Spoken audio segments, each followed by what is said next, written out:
અમરેલીમાં છેલ્લા 15 દિવસથી જે રીતે પાયલ ગોટીનું કાંડ આખું સર્જાણું છે, શું માનો છો આમાં? આમાં હું કોઈ રાજકીય દ્રષ્ટિકોણ નથી જોતો. પોલીસે કરેલી કામગીરી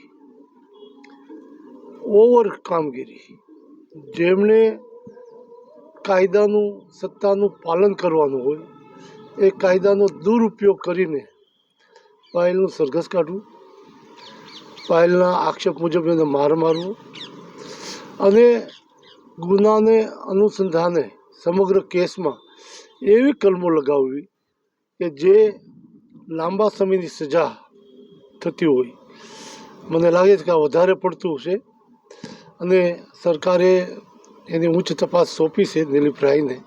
મને વિશ્વાસ છે કે મૂળ કેસમાં માત્ર પાયલમાં જ નહીં, જે રીતની કલમો લાગી છે એ અંગે ચકાસે અને જાહેર હિતમાં જાહેર લોકોને વિશ્વાસ બેસે કે પોલીસ પોતાની ઓવર કામગીરીના કારણે સરકારને બદનામ થાય એવા પગલાઓ લઈ રહ્યા છે. ત્યારે સરકાર પણ સાવધાનીપૂર્વક આવા ઓવર પગલાં લેનારની સામે કડકાઈથી કાર્યવાહી કરે. કોંગ્રેસ રાજકારણ રમી રહી છે, શું કહેશો?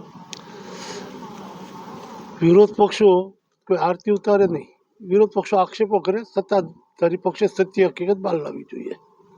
હવે શું લાગે છે, તમે એક જ માત્ર એવા નેતા છો, તમે પાયલ ગોટીને મળવા જેલ સુધી ગયા હતા, એક પણ ભાજપના નેતા નથી એવા?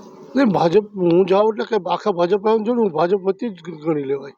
કારણ કે હું ભાજપનો પાયાનો કાર્યકર્તા છું, ભાજપની સ્થાપના વખતનો કાર્યકર્તા છું. ભાજપની સ્થાપના ન થઈ ત્યારે જનસંઘના પ્રચારમાં બાળપણમાં જતો, સંઘનો સેવક છું. એટલે સર્વાંગી પક્ષ વતી આખો પક્ષ રોજ જાય એ કરતાં હું કાયદાથી પણ જાણકાર છું, વકીલ છું, કાયદા મંત્રી પણ રહ્યો છું. એટલે જેલમાં પણ એના નીતિ નિયમોને પાળીને જવું જોઈએ, એમ પાળીને ગયો છું. પત્રમાં સત્યતા કેટલી છે, શું માનો છો આપ? એ તો તપાસમાં જે આવશે ત્યારે ખ્યાલ આવશે. પાયલ ગોટીએ જે કીધું છે કે આને પત્ર અંગે ચકાસણી કરવી જોઈએ, એ ચકાસણી કરીને એનો રિપોર્ટ પબ્લિકલી તાત્કાલિક બહાર પાડવો જોઈએ. પતંગ ચગાવી વાત કરું. આજે ઉદારતાનો તહેવાર છે અને આ તહેવાર નિમિત્તે મકર સંક્રાંતિની સૌને દેશવાસીઓને શુભેચ્છા પાઠવું છું. આજે ગાયોને ઘાસ રાખવાથી માંડીને પશુ પંખીને પતંગ ચગાવવામાં કોઈ જાતની હાનિ ન થાય એની સાવધાની પતંગવીરોએ રાખવી જોઈએ.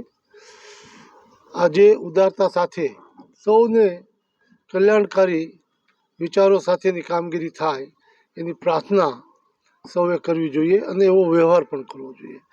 એ નિમિત્તે હું મારા પરિવાર સાથે અમરેલી ખાતે અમારા ઘરની અગાસી ઉપર પતંગ ચગાવવા માટે આવ્યો છું.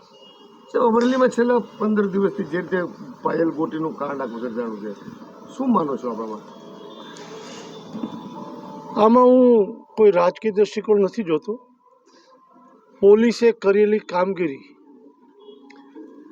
ઓવર કામગીરી, જેમણે કાયદાનું સત્તાનું પાલન કરવાનું હોય એ કાયદાનો દુરુપયોગ કરીને પાયલનું સરઘસ કાઢવું, પાયલના આક્ષેપ મુજબ એને મારવો અને ગુનાને અનુસંધાને સમગ્ર કેસમાં એવી કલમો લગાવવી કે જે લાંબા સમયની સજા થતી હોય.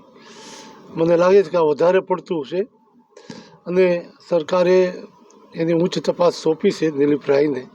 મને વિશ્વાસ છે કે મૂળ કેસમાં માત્ર પાયલમાં જ નહીં, જે રીતની કલમો લાગી છે એ અંગે ચકાસે અને જાહેર હિતમાં જાહેર લોકોને વિશ્વાસ બેસે કે પોલીસ પોતાની ઓવર કામગીરીના કારણે સરકારને બદનામ થાય એવા પગલાઓ લઈ રહ્યા છે. ત્યારે સરકાર પણ સાવધાનીપૂર્વક આવા ઓવર પગલાં લેનારની સામે કડકાઈથી કાર્યવાહી કરે. કોંગ્રેસ રાજકારણ રમી રહી છે, શું કહેશો? વિરોધ પક્ષો કોઈ આરતી ઉતારે નહીં, વિરોધ પક્ષો આક્ષેપો કરે, સત્તાધારી પક્ષે સત્ય હકીકત બહાર લાવવી જોઈએ. હવે શું લાગે છે, તમે એક જ માત્ર એવા નેતા છો, તમે પાયલ ગોટીને મળવા જેલ સુધી ગયા હતા, એક પણ ભાજપના નેતા નથી એવા? નહીં, ભાજપ હું જાઉં એટલે કે આખા ભાજપ આવ્યું છું ને, હું ભાજપ વતી જ ગણી લેવાય.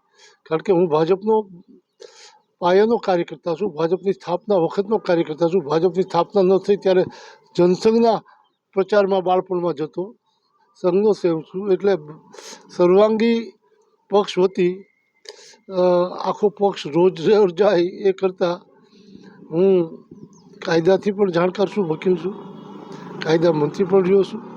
એટલે જેલમાં પણ એના નીતિ નિયમોને પાળીને જવું જોઈએ એમ પાળીને ગયો છું. સાહેબ, પત્રમાં સત્યતા કેટલી છે, શું માનો છો આપ? એ તો તપાસમાં જે આવશે ત્યારે ખ્યાલ આવશે. પાયલ ગોટીએ જે કીધું છે કે આને પત્ર અંગે ચકાસણી કરવી જોઈએ, એ ચકાસણી કરીને એનો રિપોર્ટ પબ્લિકલી તાત્કાલિક બહાર પાડવો જોઈએ. બંનેમાં આપ રહ્યા છો, આપનો પતંગ કાપવાનો ક્યારે કોઈ પ્રયાસ કર્યો છે? આકાશમાં કોઈ પણનો પતંગ જગે, જાણે અજાણે કપાય, કેટલાક ઇરાદાપૂર્વક કપાય. આ બધા જ અનુભવો છે.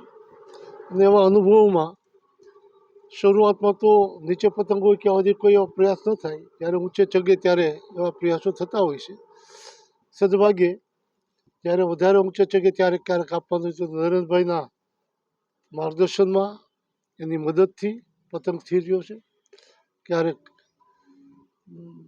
આપણા ગૃહમંત્રી અને સહકાર મંત્રી અમિતભાઈ શાહની મદદથી પતંગને સ્થિર રાખ્યો છે. અને મેં કાયમ માટે મારો પતંગ સ્થિર રહે અને કોઈનો કપાય નહીં એની કાળજી સાથે મેં મારો પતંગને સ્થિર રાખ્યો છે.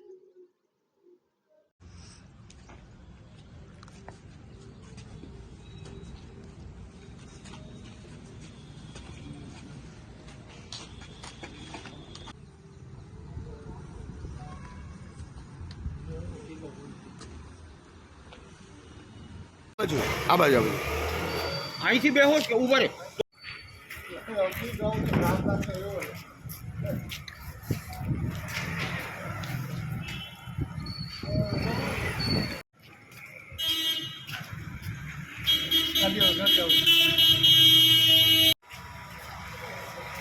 હા સાહેબ.